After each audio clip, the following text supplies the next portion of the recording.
कोकणातील प्रत्येक अपडेट जाणून घेण्यासाठी आजच माझे कोकणच्या सोशल मीडिया प्लॅटफॉर्मला लाईक, फॉलो आणि सबस्क्राईब करा। सिंधुदुर्ग जिल्ह्यातील बांदा विलवडे तिठ्यावर पहाटेच्या सुमारास एक अत्यंत विचित्र आणि थरारक अपघात घडला। कोल्हापूरहून गोव्याच्या दिशेने लोखंडी प्लेट्स आणि स्टील ट्यूब घेऊन जाणारा एक अवजड कॅन्टर या ठिकाणी अजब परिस्थितीत अडकला। रस्त्यावरील मोठी चढण, खड्डे आणि गाडीतील प्रमाणापेक्षा जास्त ओव्हरलोड माल यामुळे चालकाचं वाहनावरील नियंत्रण सुटलं।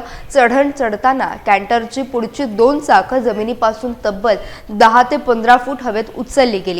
यामुळे परिसरात काही काळ भीतीचं वातावरण निर्माण झालं होतं। सुदैवानं मागील बाजूचा लोखंडी माल खाली टेकल्यामुळे कॅन्टर उलटला नाही किंवा मागे सरकला नाही, ज्यामुळे एक मोठी दुर्घटना टळली आहे। या घटनेत चालक पूर्णपणे सुखरूप असून कोणतीही जीवितहानी झाली नाही।